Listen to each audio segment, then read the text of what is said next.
تاکہ صبح کچن صاف ستھرا ملے۔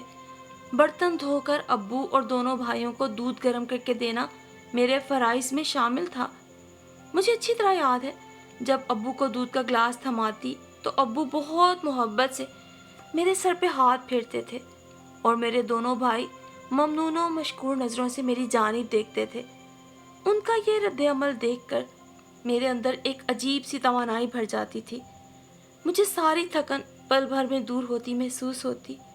تمام کاموں سے فارغ ہو کر جب میں اپنے کمرے میں جاتی تو بے اختیار دل چاہتا کہ میں کوئی رسالہ یا میگزین پڑھوں، ٹی وی دیکھوں، لیکن میری یہ خواہش کبھی پوری نہ ہو سکی کیونکہ امی کو رات دیر تک ان فضولیات میں لڑکیوں کا الجھے رہنا سخت ناپسند تھا۔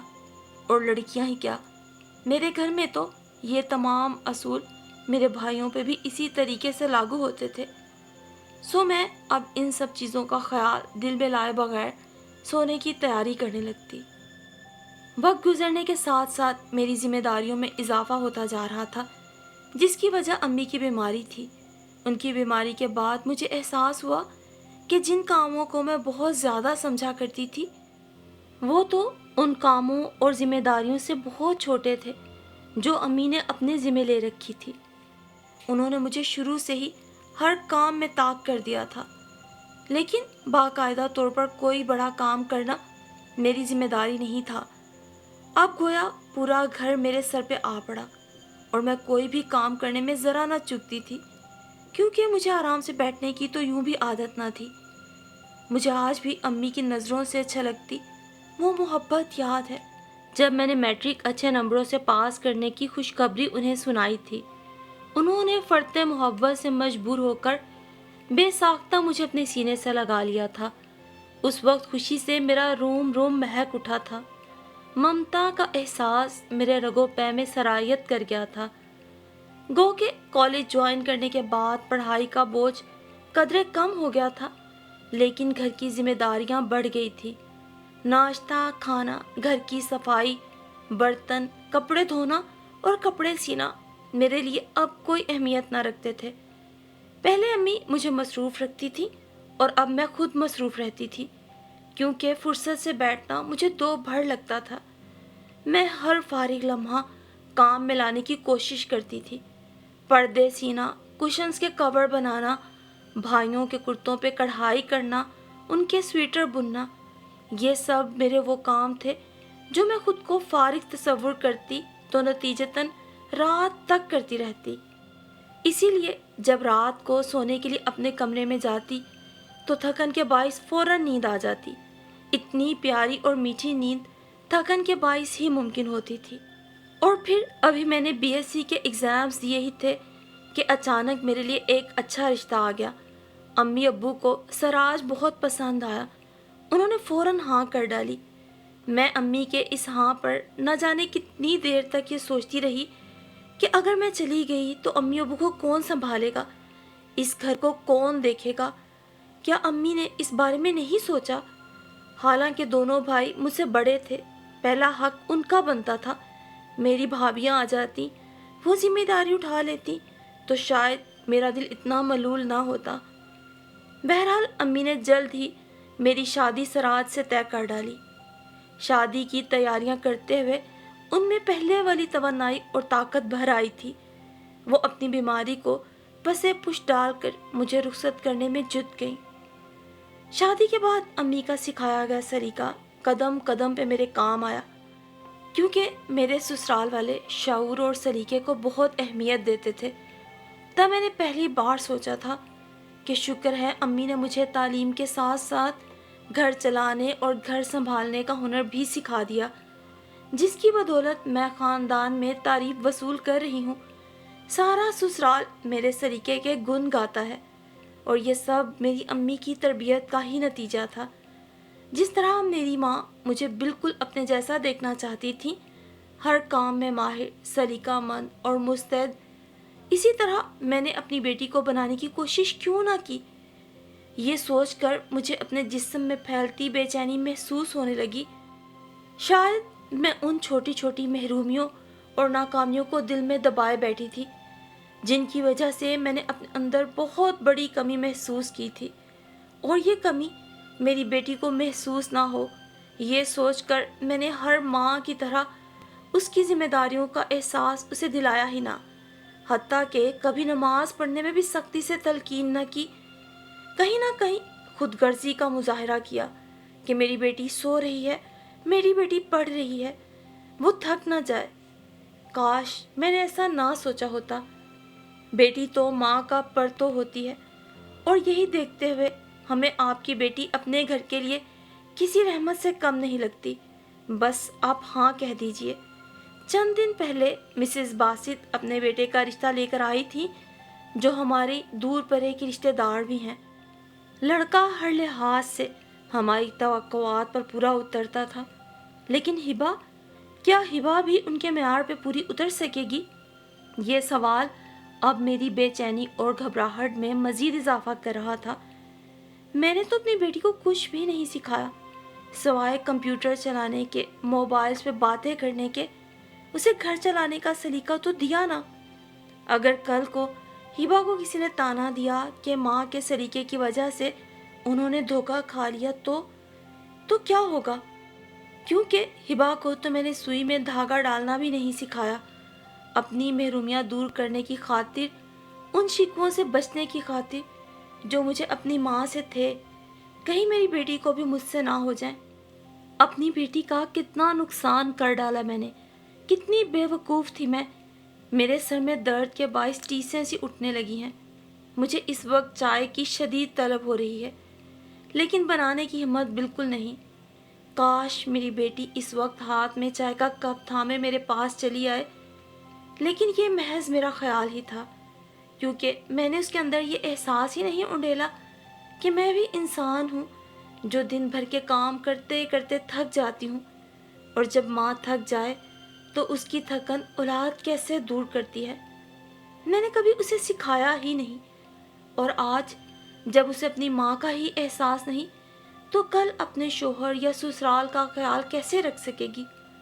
سوچ سوچ کر میرا ذہن الجھتا جا رہا تھا، لیکن کوئی بھی طریقہ سجھائی نہیں دے رہا تھا۔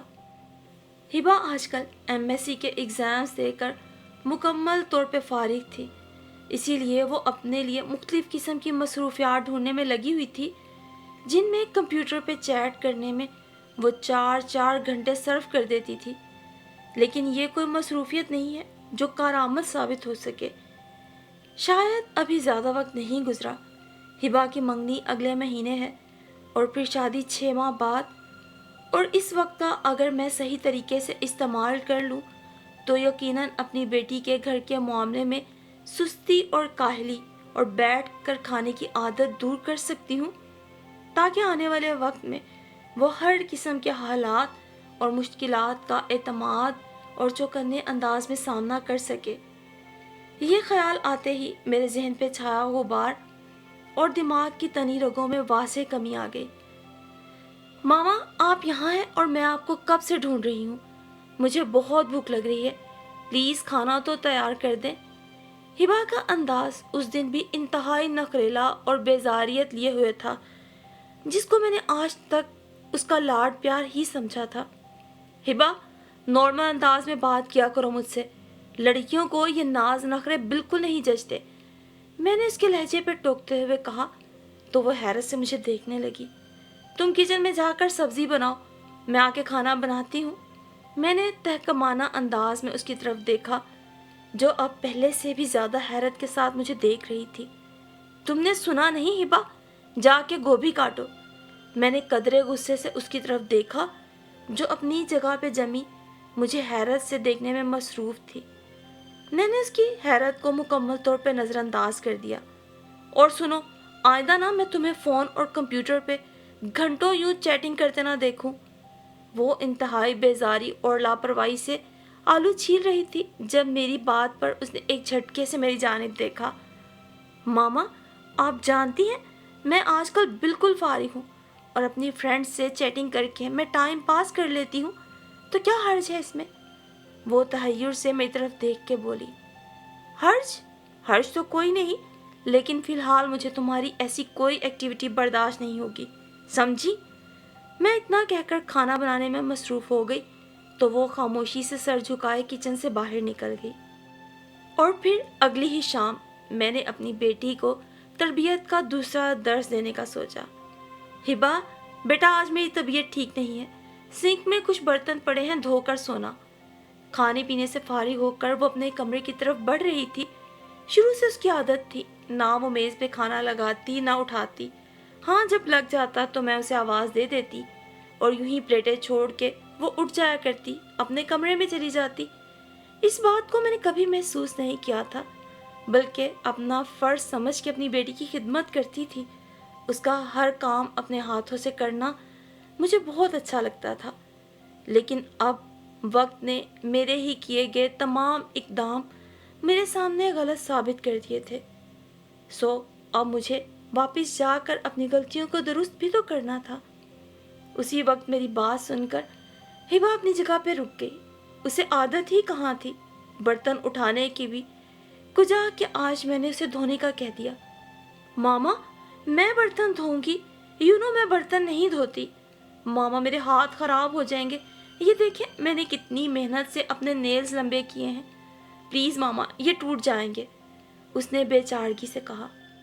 برتن دھو کے سونا ہبا، میں لاپرواہی سے کہہ کر اپنے کمرے کی جانب بڑھ گئی۔ سوری ماما میں نہیں کر سکتی۔ اس کے جواب پر ایک لمحے کے لیے میرے قدم رکے، میں ششدر رہ گئی، لیکن میں نے کسی بھی انتہائی رد عمل کا مظاہرہ نہیں کیا۔ جانتی تھی جوان بیٹی ہے، خراب تو کر چکی ہوں، سدھارنا مشکل ہو جائے گا۔ زبان درازی پہ اتر آئی تو کل کو طلاق کا کلنک لگا کے واپس آ جائے گی۔ غصے سے میرا برا حال تھا، لیکن یہ سمجھ آ گیا تھا کہ غصے کی حالت میں ایک ماں کے لیے بہت ضروری ہے کہ وہ خاموش رہے، نہیں تو بچے بد زبان ہو جایا کرتے ہیں۔ میں خود پہ قابو رکھے نرمی سے ایک دفعہ پھر گویا ہوئی۔ اگر تم نے ایسا نہیں کیا نا ہبا تو مجھ سے بات مت کرنا۔ یہ کہہ کر میں اپنے کمرے میں آ گئی اور بیڈ پہ آن بیٹھی۔ کان کچن کی جانب متوجہ تھے، لیکن ابھی تک بالکل خاموشی تھی۔ مجھے اپنی تربیت پہ حد درجہ افسوس ہو رہا ہے کہ میں اپنی بیٹی کے دل میں اپنی محبت، اپنا خیال یا اپنا ڈر کچھ بھی نہ ڈال سکی۔ میں ایک کمزور، مایوس اور ہاری ہوئی ماں ہوں۔ یہ سوچ کر میں نے مایوسی سے سر بیڈ کی پشت پہ ٹکا دیا، اور عین اسی لمحے مجھے ادھ کھلے دروازے سے کچن سے آتی برتنوں کی اٹھا پٹک کے ساتھ نل میں پانی بہنے کی آواز سنائی دینے لگی۔ میں یکدم سیدھی ہو کے بیٹھ گئی۔ یقیناً ہبا کچن میں برتن دھو رہی ہے۔ ایک طمانینت بھرا احساس میرے وجود میں گردش کرنے لگا۔ شکر ہے ابھی بہت دیر نہیں ہوئی، میں اپنی بیٹی کا نقصان کرنے سے بچ گئی۔ بھلے آج غصے میں دھو رہی ہے، میرے یوں کہنے پہ اس کا موڈ آف ہوا ہے، لیکن آہستہ آہستہ گزرتے دنوں کے ساتھ یہ اس کی عادت بن جائے گی کہ گھر کے کام کاج اسی نے کرنے ہیں۔ یوں کھانا کھا کے اٹھ جانے والی عادتیں ماؤں کے گھروں تک تو کام آ جاتی ہیں، لیکن سسرالوں میں لڑکی کا حسن لڑکی کی ڈگریاں نہیں بلکہ ماں کی دی ہوئی تربیت ہی کام آتی ہے۔ شکر ہے مجھے بر وقت اپنی غلطی کا احساس ہو گیا، ورنہ ساری زندگی اسے بھی بوڑھ پن کے تانے سننے پڑتے۔